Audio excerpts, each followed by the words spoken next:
My question for you is, and you touched on this, as student debt continues to increase, how can we fix our public education system to make it more affordable and prepare our young adults for the workforce of the future? Well, there's four. Can you hear this one working out? Yeah. There are basically four pieces. You asked the right question. Let's see, look, my wife, who's a professor at a community college, has an expression. She said, any country that out-educates us will out-compete us.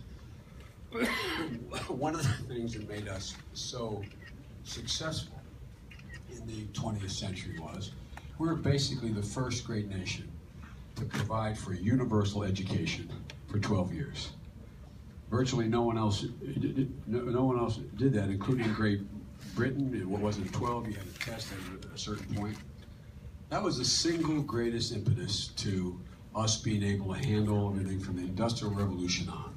But the rest of the world's caught up with us. So we got to think differently. We got to think bigger here.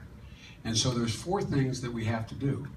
One, there's not a single study you'll read that doesn't suggest that early education, as the senator knows, has a profound impact on the prospect of graduation from school, the prospect of being in a position where you can avoid the criminal justice system, and so on.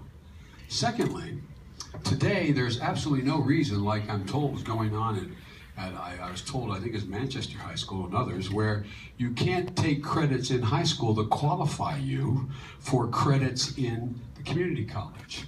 You have an engineering program here that we need, so we have to get smarter about how we deal with the education continuum here. The third thing we have to do is we have to make it affordable to anybody who is capable. And that's why we're arguing that 12 years is not enough. In the 21st century, where 6 out of 10 jobs are going to require something beyond a high school degree over the next 10 years, 12 years is not enough.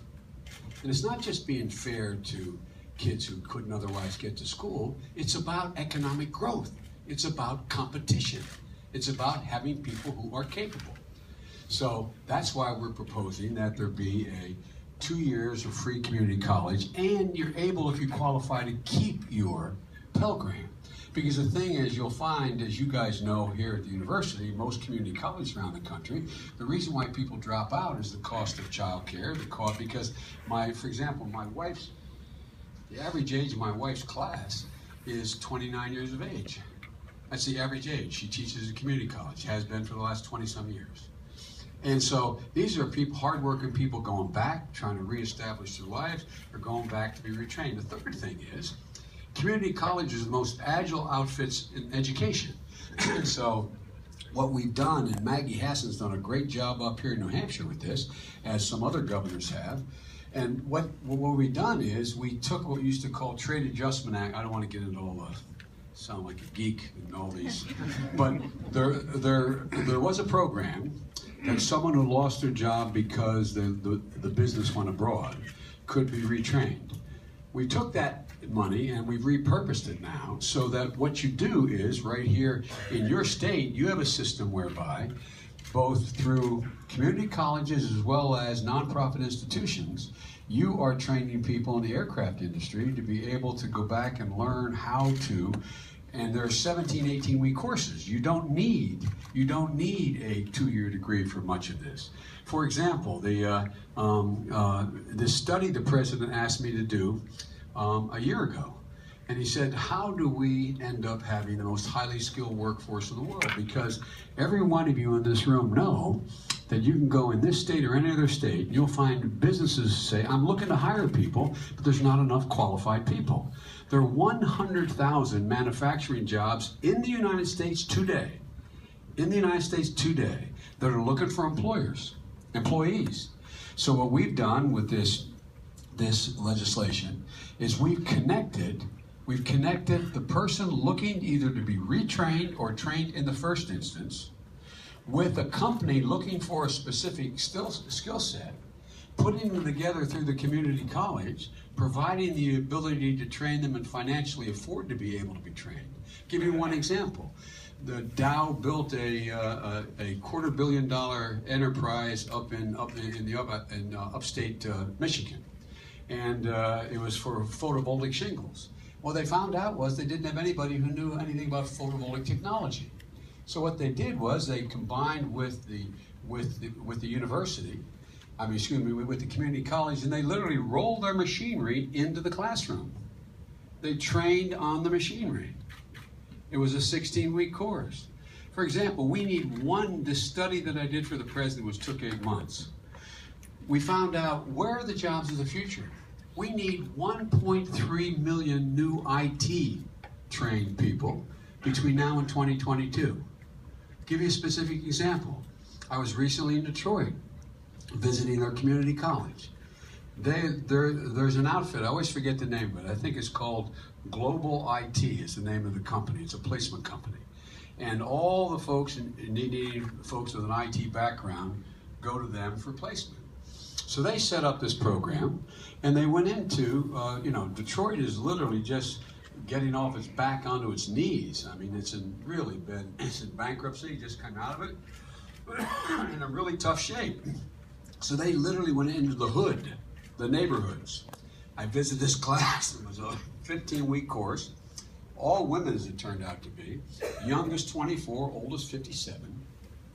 All retrained on programming, learning the new language. Every one of them, upon graduation, got a job. The lowest paying job starting was, because they needed 1,000 IT workers in Detroit. They were short 1,000 in Detroit. Okay? Cheapest, the lowest paid job, $56,000. Highest paid, $107,000. Not a one of these women had anything other than a high school degree. Not a one of them. Not a one. We need 600,000 registered nurses in the next 10 years. 600,000. I mean, you guys at the University of New Hampshire, Dartmouth Hospital, and in conjunction with, I believe it was a hospital in Vermont. We need more nurses assistants. I forget the number, it's several 100,000.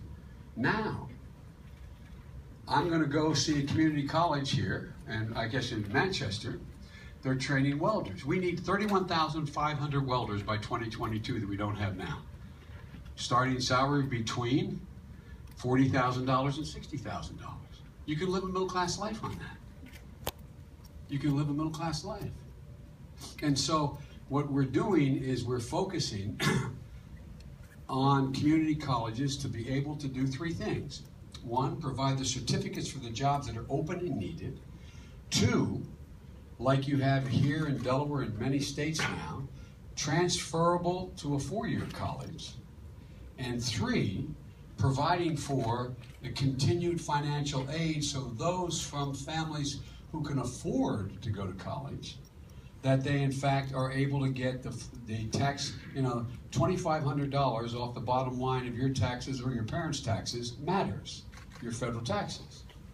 So, and lastly, this is the part the university will not like. They've got to keep down cost. And there is a program we're putting together across the nation. Program we're putting together does not make me very popular, speaking to chancellors from all across America, which you probably had to sit and hear me before with the chancellor's show. And that is that there has to be a correlation between graduation rates, a correlation between jobs. Hey, how are you, man? I didn't see you sitting there. Come there has to be a correlation. Or, guess what? You're not going to qualify for as much federal aid as your students coming into your school. There's got to be an incentive. Because college tuition costs have gone up faster over the previous 15 years than healthcare costs have gone up. It's rapid. Now, in all fairness, guys, there's a lot of competition, particularly, and by the way, the more elite the school, the more it is, spending $20 million in a bunch of boxes at University of South Carolina football games, that's good stuff. Doesn't increase the graduation rate at all. If you want to do that, good, go do it. But don't be it reflected in tuitions. I'm being anecdotal, but anyway, so they're the elements of what has to happen, because we have to be, we set a goal to once again have America, we're not there yet, have the highest college educated workforce in the world. And if you just step back and think of it, as competitive as the world is today, how can you win the competition that is intense with ranking 19th in the world in the percentage of people we graduate from college? See, that was the figure. It could be 17, it could be 21. But how can that happen? How's that going to last? What are the prospects for your kids? When you guys were coming up, when I was coming up, we were number one in the world. Can't happen. Anyway, they're the elements.